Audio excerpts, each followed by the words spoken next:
to encourage people to do that.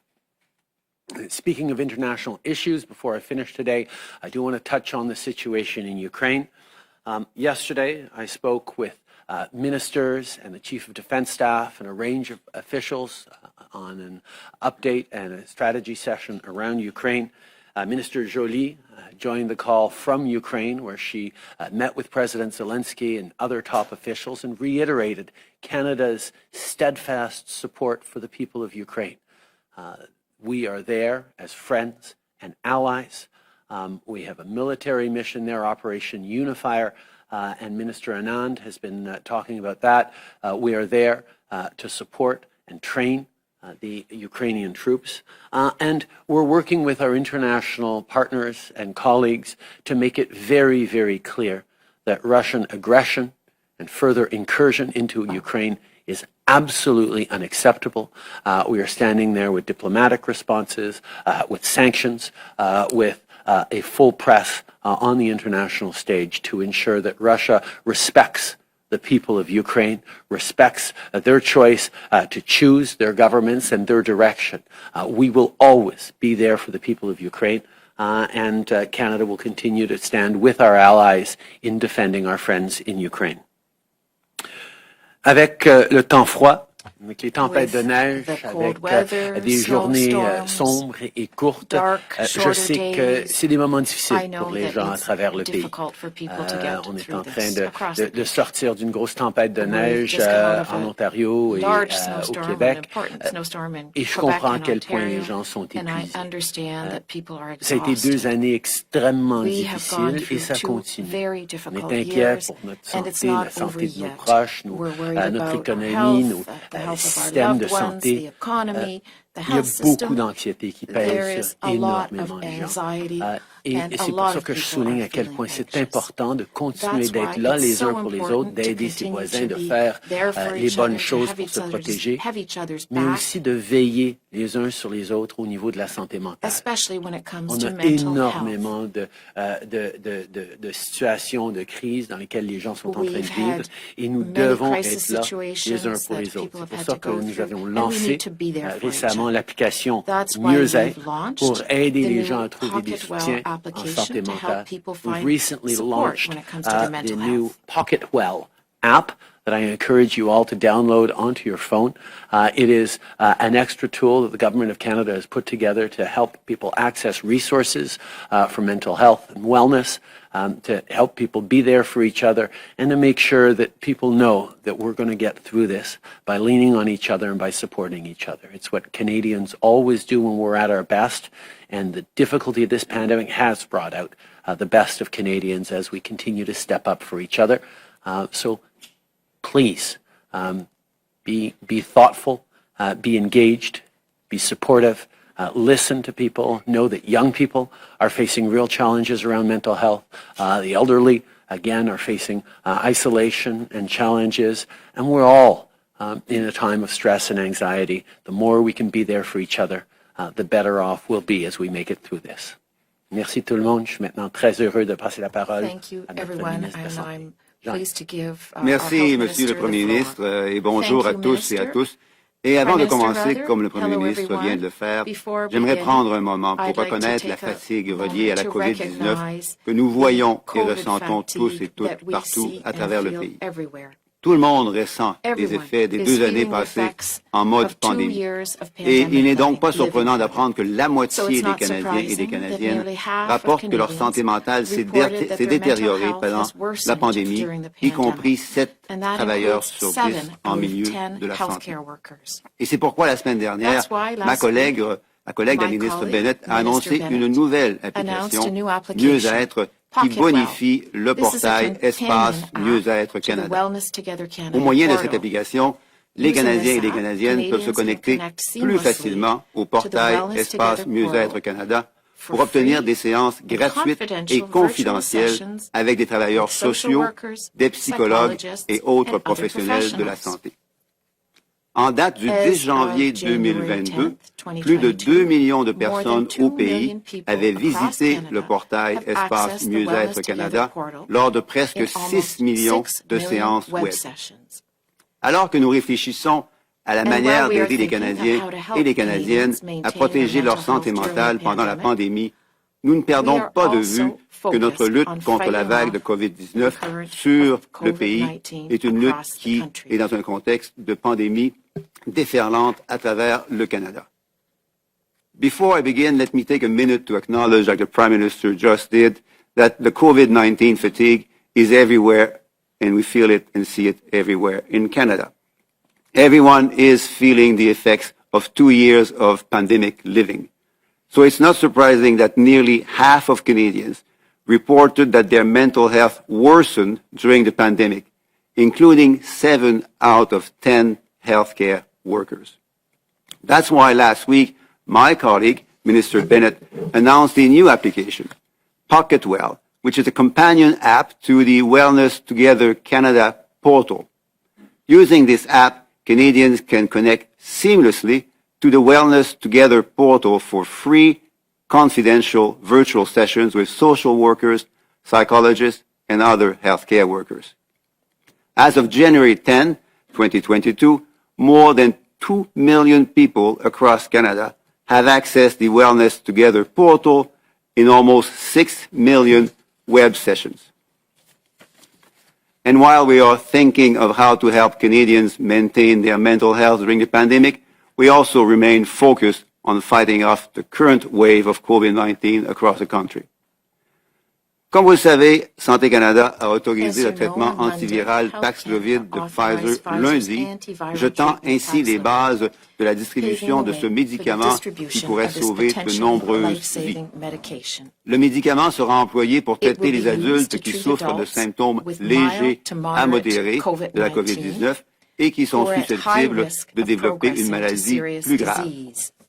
Le Paxlovid est un médicament d'ordonnance sous forme de comprimé. On peut donc le prendre à la maison, ce qui devrait alléger les pressions et les tensions dans nos systèmes de soins de santé.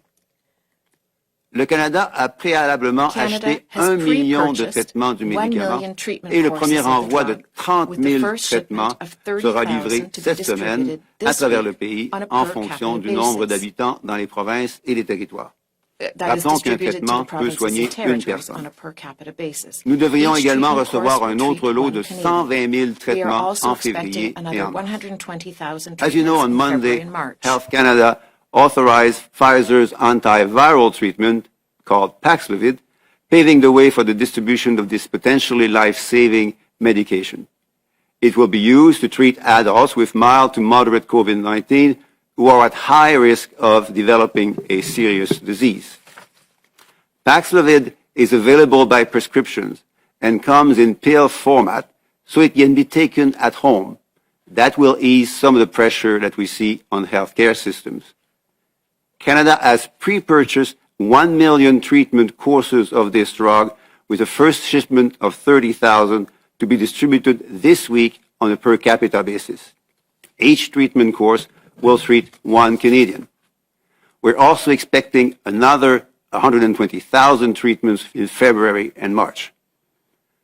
La nouvelle de ce nouveau médicament est évidemment une très bonne nouvelle pour tous et pour toutes, surtout en ce moment, alors que de nombreux hôpitaux partout au pays vivent une surcharge sévère de cas de COVID. Même si le risque d'hospitalisation est en effet plus faible avec Omicron qu'avec les variants antérieurs, le volume considérable de cas cause une augmentation importante du nombre d'hospitalisations partout au pays. Les prévisions nous indiquent que nous devons donc continuer d'être prudents pour nous protéger, mais aussi protéger nos travailleurs de la santé. Aucun médicament, y compris le Paxlovid, ne peut remplacer la vaccination et les mesures de santé publique. En termes de vaccination, les nouvelles sont encourageantes. 35% des gens admissibles ont reçu une dose de rappel. 48% des enfants de 5 à 11 ans ont reçu une première dose et 78% des Canadiens de tous les âges sont maintenant entièrement vaccinés avec 2 doses. Ceci étant dit, nous devons continuer d'accélérer les efforts de vaccination pour atteindre la vaccination universelle.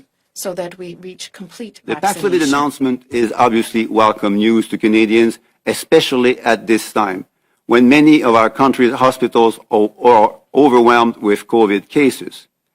Based on recent modeling data, we can expect Omicron cases to continue to surge across the country at a very high level while monitoring for a potential peak in the coming weeks. Though the risk of hospitalization is individually lower for Omicron, the sheer volume of cases will likely keep increasing hospital admissions. These forecasts underscore that we must continue to exercise considerable prudence in order to limit the coming surge. No drug, including Paxlovid, is a substitute for vaccination and following public health measures. On the vaccination front, the situation is encouraging at the national level. 35% of all eligible Canadians have now received a booster dose. 48% of children ages 5 to 11 have received their first dose. And 78% of all Canadians of all ages have received their primary 2 doses of vaccination. This being said, we must continue to accelerate our vaccination efforts to trend towards universal coverage.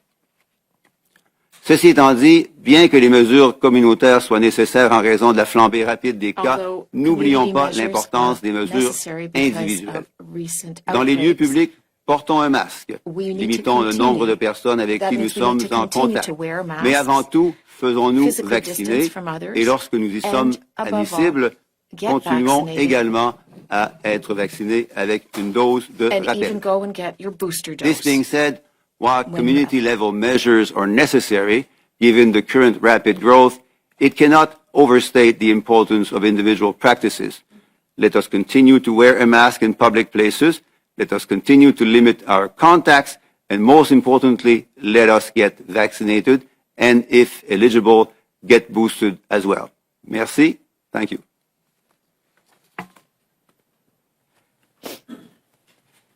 Okay, thank you so much. Just a reminder for the journalists who joined us in the room, we will have 12 minutes for questions in the room and then go to the phone line. Please remember that if you ask for French and English translation, you will lose time to ask questions. And if we could keep the answers brief, then we can get to as many questions as possible. The first question will go to Kevin Gallagher, and then it will be Laurence Martin. Please go ahead. Good morning, Prime Minister. Inflation's really at all-time highs, highest since 1991 for an annual rate. This is putting pressure on prices for food, gasoline, bottom line for businesses, and government spending. And increased government spending during the pandemic certainly has helped fuel these high inflation rates. So what is the government's plan to try and combat it this year?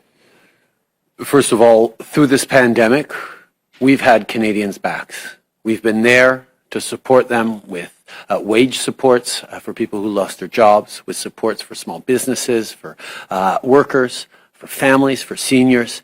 And that's part of why we've been able to make it through this pandemic as well as we have, despite all the tragedy and loss.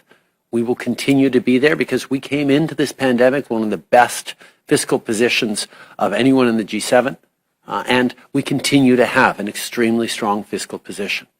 The inflation challenge that the world is facing right now is a global challenge linked to, obviously, this pandemic and the path out of it, but also linked to significant disruptions in supply chains around the world. That's why we're continuing to work to be there to support Canadians. Just last week, I announced that families in Nova Scotia are going to save hundreds of dollars a month as we've reduced childcare fees because of investments we made across the country, and other places like Alberta and Yukon are also seeing significant reductions in those prices for families. We'll continue to move forward on supports in terms of housing, in terms of supports for workers, supports for families, because we recognize that rising cost of living and the prices of groceries and gas is a real pressure and stressor for many, many families. So what should we take from that? Is this something that we will anticipate? It sounds like that's more government spending, that's more stimulus, that's more aid for people. But in the 2021 Economic and Fiscal Update, the government seemed to step away from any references to fiscal guardrails or winding down the stimulus spending that came from this pandemic. So what should we make of that? Is this the foreseeable future where inflation rises, but where is the check and balance in terms of the fiscal guardrails and reining in the stimulus spending that was necessary during the pandemic, but is now exacerbating the inflationary situation Canadians find themselves in? Actually, Kevin, what you'll find when you look at our fiscal projections is an indication that the debt to GDP ratio needs to continue to decrease in this country. And that's something that we've always put forward as a sense of fiscal responsibility, that the size of our debt in relation to the size of our economy needs to continue to decline. And it is doing exactly that. But at the same time, yes, as you point out, we are making the choice to be there to support Canadians, to have their backs, to support seniors, to support families, to support small businesses, to support workers. We're going to continue to be there to support Canadians because we know that helping each other out is not just the best way to get through this medical challenge, this pandemic crisis. It's also the best way to make sure our economy comes roaring back as strongly as possible. And that's actually something we've seen when we were quicker to recover the jobs lost during the pandemic than the United States was, for example. We've seen our economic growth numbers strong, and indeed, we're going to continue to be there to make sure we're supporting Canadians so that, yes, they can handle the challenges around the rising cost of living while at the same time get through this pandemic. Go ahead, Tom. Hi, Prime Minister. Tom Perry, CBC. Since the pandemic began, we've seen some politicians facing increasing threats. Their homes are being targeted, their families. What do you think needs to be done to combat that? And do you think that your legislation to protect healthcare workers and patients could be extended to protect decision makers, politicians? Nobody in the course of doing their job should be faced with threats of violence, threats to their family, and that applies for healthcare workers or for politicians or anyone else. And we recognize that mental health stresses, economic stresses, issues around extremism and protests have created a dynamic where there are more threats to people serving the public than before, whether it's doctors or public health experts or politicians. Our responsibility as a government is to continue to make sure we're keeping all Canadians safe, and that includes people who serve at all levels. And that's why we continue to engage with public security, with police services to ensure that we're doing everything we can to protect Canadians. But we haven't, at this point, looked at similar legislation. I think the focus on health workers was one that everyone understood was necessary. I think we need to be very thoughtful about how we make sure that everyone else is safe as well. And on Ukraine, the Ukrainian government has been asking Canada for defensive weapons. And I know that some of our allies, the UK, the US, they have provided weaponry. Others have been reluctant. They don't want to provoke Russia. And I'm wondering what's taking us so long to make a decision. Is it a case where we don't want to antagonize the Russians on this? I think one of the things that we have seen is that Russia is looking for excuses or reasons to continue and even escalate its aggression against Ukraine. We have been there as part of Operation Unifier, training and supporting Ukrainian soldiers and the Ukrainian military. We've been there with supports in many different ways, and we will continue to be. The decisions that we take will be based on what is best for the people of Ukraine and what is best towards keeping peace globally as long as we possibly can. We're looking at many different factors when we make decisions on how to best support the people of Ukraine. The bottom line is we will be there to continue supporting the people of Ukraine through multiple levels and layers of support. Okay, we're going to go to Global News, then Radio Canada, then we have Canadian Press, then we have the Winnipeg Free Press, and then we have the Star, and we have 5 minutes left. Hi, Prime Minister. Mercedes Stevenson, Global News. Canadian Special Operations Forces have deployed to Ukraine to look at options for supporting the Ukrainian government, as well as embassy and personnel evacuation if it gets to that point. What are some of the options you're hearing in terms of possible support, and are you concerned about your ability to evacuate that embassy and the Canadian military personnel who are on the ground? Obviously, we are extremely concerned with the rising aggressive moves by Russia against the Ukrainian people, against Ukraine. And therefore, as an ally and friend to Ukraine, we will be there and continue to be there to support them and to work diplomatically with all of our allies around the world to encourage and insist that Russia not continue its escalation and threats of violence. It is important and responsible that we be planning for multiple contingencies. And while I won't get into operational details, I can tell you that the Canadian Armed Forces, the Canadian Foreign Service, our multilateral partners, we're all looking at a range of possibilities and contingencies to make sure that we are best able to keep people safe and support the Ukrainian people. Op Unifier is set to expire in March of 2022. You've tasked Minister Anand with re-upping that. Why haven't you already made that commitment, and will you make it here today? As you well know, for many years we have been supporting Ukrainian military through Operation Unifier, a training mission that involves about 200 Canadian troops there on the ground. I visited them a few years ago to see the great work they were doing. It is a continued commitment that we have, and when there's an announcement to make on extension, we will be making it.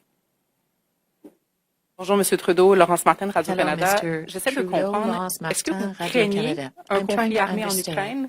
Et Do si you oui, fear qu'est-ce que there vous will be attendez pour armed envoyer des armes? conflict? And if so, Oui, nous why are you craignons waiting to send un arms? conflit armé en Ukraine. Answer, yes, Nous we do sommes fear an armed extrêmement conflict in préoccupés Ukraine. We're par very le positionnement du worried gouvernement about the russe, position par of ce qu'ils sont en train Russian de government, dire et what they're saying, les envois de and soldats the fact that sur they're la sending frontière soldiers avec to l'Ukraine. the C'est une inquiétude Ukrainian partagée border. par This is a nos alliés concern à shared travers by le our monde allies et par le around the gouvernement world ukrainien. and by the C'est Ukrainian pour ça que government nous as sommes well.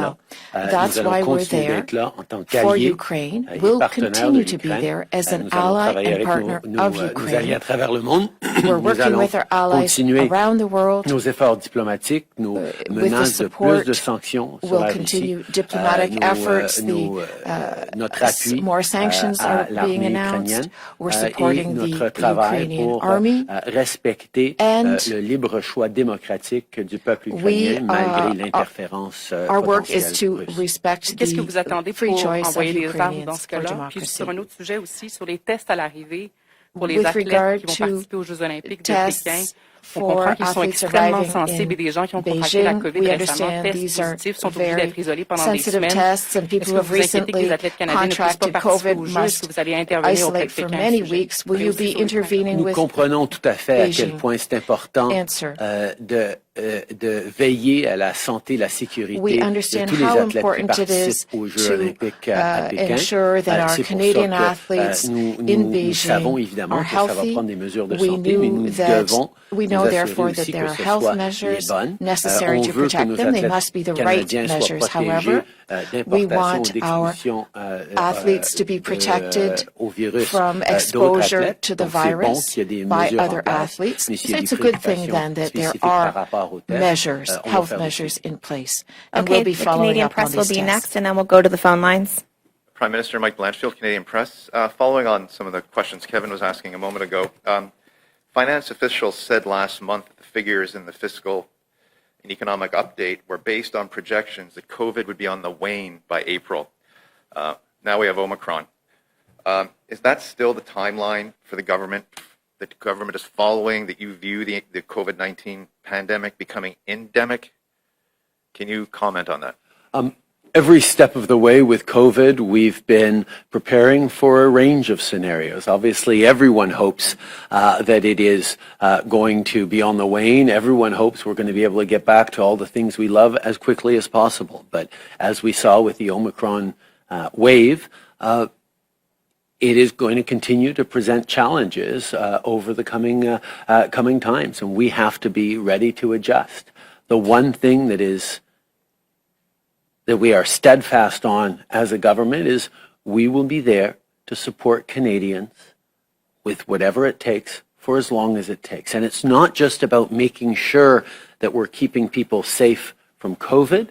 It's also, as we saw through the first waves of the pandemic, that being there to support small businesses, workers, families, seniors, young people, is actually not just about supporting the health outcomes, but supporting the jobs and the return to normal of the Canadian economy. Last week we saw the mix-up on cross-border truckers and vaccine requirements. It took more than 12 hours for the government to correct its position on the vaccination status of American truckers coming in. What happened there, and what impact will this have on the supply chain as Canadians see perhaps fewer groceries on shelves, etc.? I'll turn to the health minister for discussion on this, but let me remind people that we have been clear for many, many months, since back in November, that the exemption for truckers to not be vaccinated would be ending in January. We have been consistent on that. There was a miscommunication from an official last week that contradicted that was quickly corrected. But trucking companies and logistic companies have known since November that this was coming. On top of that, the U.S. Is moving forward in the coming days with an identical mandate to ensure that truckers are vaccinated on international travel as well. So we are aligned with them. We know how important it is to ensure the free flow of goods and services and essential produce across the border. This is something that we've been concerned with and attentive to since the very beginning of this pandemic. We shut down the Canada-U.S. border for the first time in history to non-essential travel. But we were able to keep the essential flow of goods, medical supplies, of food, flowing back and forth across the border. And we did that for well over a year. We will continue to make sure that we are getting what we need in Canada while, as always, putting the safety and health of Canadians as our top priority. And I will just add that not only was this very clearly stated, but that was the right thing to do. As we all know by now getting our supply chains operate and sustainable and as risk-free as possible is about protecting the industry, businesses, and the workers. The only way to go through this crisis is to lead to universal vaccination, and that, as I said, is not only the right health policy, but also the right economic policy. Okay, operator, over to you. Thank you. Thank you, merci. You may press star 1 if you have a question. Vous pouvez appuyer sur étoile 1 si vous avez une question. La première question de Mélanie Marquis, La Presse. La parole est à vous. First question from La Presse newspaper. Merci beaucoup. Bonjour, Monsieur Trudeau. Je voudrais faire des suivis sur des questions qui ont été posées par mes collègues.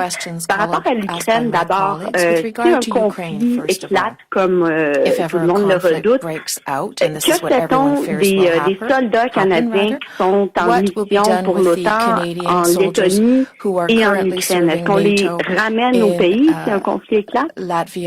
D'abord, en Lettonie, nous sommes là pour justement défendre les États Lettonie, Lituanie, Estonie et les pays de l'Est de l'Europe d'incursion ou d'agression russe. Et nous allons continuer le travail important que l'OTAN fait pour protéger le front est de l'OTAN. En Ukraine, nous sommes là pour faire la formation. Ça fait plusieurs années qu'on est là. Je suis allé visiter il y a 2-3 ans nos soldats sur le terrain qui font many years. I visited the soldiers in the field. They're doing a great job with the training. L'armée ukrainienne. Training the Ukrainian army. Nous allons prendre des décisions we'll be making selon la situation, based on selon les actions changing qui pourraient être prises par la Russie based on any actions that nous avons des Russians plans or de others may contingence take. Pour toutes sortes de différentes options, mais je ne vais pas aller dans le détail de plans plans for various options, but I don't want to go into them right now. OK. Puis maintenant, par rapport à la Chine, les Jeux olympiques, je sais que la question vous a été posée, mais est-ce que vous craignez quand même que les athlètes canadiens soient particulièrement ciblés par la Chine avec qui on a une relation assez tumultueuse en ce moment? Est-ce que c'est une crainte que vous avez parce que la Chine ne se prive pas de viser le Canada? Il a fait récemment blâmant un paquet du Canada pour l'arrivée de Omicron Micron à Pékin. Puis d'ailleurs, si vous pouviez réagir aussi à cette allégation-là. Tout d'abord, j'espère que la Chine va permettre aux Jeux olympiques de se dérouler et aux athlètes de tous les pays, incluant le Canada, d'être à leur meilleur pour pouvoir célébrer ce moment sportif rassembleur à travers le monde qui est très important pour tout le monde. Nous allons toujours être là pour appuyer nos athlètes et nous attendons à ce que nos athlètes soient victorieux à bien des moments pendant les Jeux olympiques et nous allons continuer de veiller à ce qu'ils puissent avoir tous les opportunités de réussir. Par rapport aux enjeux diplomatiques, on continue de voir que la Chine cherche à jouer une diplomatie un peu forte avec le Canada et avec d'autres pays. Nous allons continuer de chercher à être fermes dans nos positionnements par rapport aux droits humains, par rapport à la démocratie, par rapport au respect des règles à l'international et la règle de droit. Mais nous allons aussi continuer notre travail à l'international pour créer des opportunités économiques. And do our work internationally to ensure there are economic opportunities for all. Thank you, merci. The next question is from Christy Kirkup from the Globe and Mail. Please go ahead. Hello, good afternoon, Prime Minister. Your party promised back in 2015 to cut back on the use of consultants. So I'm wondering, how do you explain the fact that spending on outsourcing contracts has increased by more than 40% since then? And how do you explain the sharp increase in federal money flowing to McKinsey since the Liberals formed government? I think one of the things that we're always looking at is how to make sure we're delivering the best possible services to Canadians, how we're modernizing our functions, how we're supporting the public service with all the best practices and supports for them, and that we can move forward. On that, there is tremendous capacity within the public service, but it is normal and to be expected that we would also need to turn to outside experts for further help on improving the efficiency and the delivery of services to Canadians. We will continue to make sure that we are having Canadians' backs, that we are supporting them, including through unprecedented times of this pandemic, and that is work Canadians expect us to continue to do. And Prime Minister, do you support the opposition's request for the Auditor General to review the government's outsourcing contracts, particularly as it relates to McKinsey?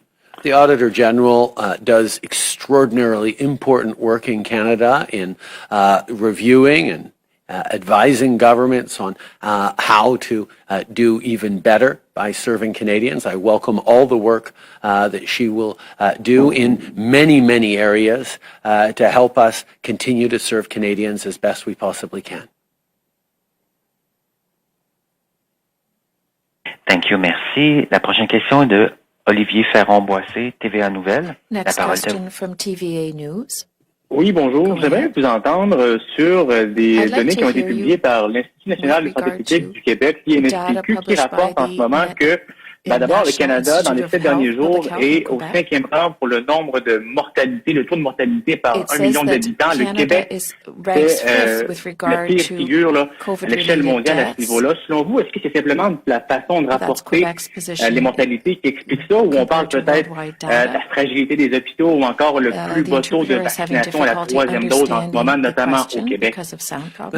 Tout d'abord, je veux souligner à quel point c'est important que nous continuons de travailler ensemble, les différents paliers de gouvernement, nous avons été with the là pour le provinces and Québec et pour territories and other les governments. Québécois et pour tous les We have Canadiens been here to help avec des Canadians, investissements sans Quebecers, précédent. and 8 $ Quebecers, sur 10 de toute l'aide 8 out pendant of la every pandémie venait directement du gouvernement spent fédéral. during the pandemic on Et help came quand on from parle the federal d'investissement en government. santé, When we're talking about par-dessus, investments in en healthcare, plus des 43 in milliards de addition to the dollars qu'on 42, transfère aux 43 provinces et aux territoires pour les soins de santé à chaque année, transferred to on a provinces dépensé and territories for 63 healthcare. milliards de dollars liés à Healthcare cette every pandémie, year, we spent sur des another vaccins, 63 sur billion des transferts additionnels for aux this provinces pandemic pour on aider vaccines le and système de additional santé. health Une des transfers choses to the qu'on a provinces vues, and et territories to help them vous l'aviez mentionné, manage Olivier, this crisis. l'importance d'harmoniser la collecte so de données et de pouvoir to voir de ensure that façon the data is collected uniforme ou au in moins harmoniously comparable so that there is la consistent, situation auquel on fait comparable face data dans différentes parties du pays pour regarding mieux, this pandemic mieux and pouvoir how each répondre. C'est pour ça region of the que nous country sommes en train has de parler justement reacted to it. We were just de la collecte speaking des données et des about stratégies data à ce niveau-là collection avec and les provinces et strategies territoires. Mais with the aussi, provinces and nous territories. devons In d'être fact, là pour les provinces qui we font need face to à des be present crises for particulières. provinces Et on that are sait que facing cette vague particularly Omicron frappe difficult très fort crises, and au we know Québec that et au Omicron système de santé. Et Omicron le has gouvernement been fédéral va very hard continuer on d'être là Quebec pour and its appuyer healthcare system, and the dans les federal mesures que government c'est will nécessaire. continue to be there to support as need be. Je poursuivrai sur la commissaire Joanne Castonguay qui a déposé son rapport sur les CHSLD dans la première vague, bon, les nombreux décès, notamment au Québec. J'aimerais vous entendre en réaction là-dessus. On dit que les CHSLD n'étaient pas prêts.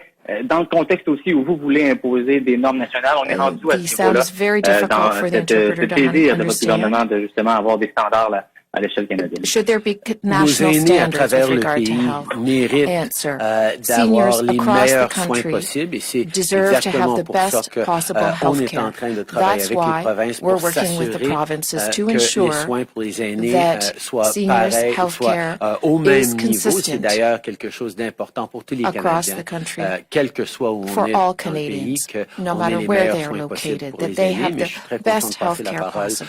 au But ministre de la I would be Santé pour en pleased to parler plus. let our health Merci. minister Et je vais revenir très follow up. brièvement à la question antérieure Minister au Duclos, Canada thank you en very raison de much. cette collaboration à laquelle le Premier ministre fait allusion. On a Canada parmi has les been, G7 the Canada le Canadian meilleur government has been taux de collaborating mortalité. with On the sait que provinces. c'est une statistique, ça n'empêche pas d'être évidemment extrêmement triste des nombreux décès que nous avons vus au know pays, y that there have compris chez been les aînés. many deaths Mais parmi tous les across the pays du country G7, related nous to sommes COVID, but le among the deuxième meilleur G7 pays et de countries, loin là, we en are termes ranked de protection second des in gens terms en of santé, en protection particulier en of termes de taux de people. mortalité.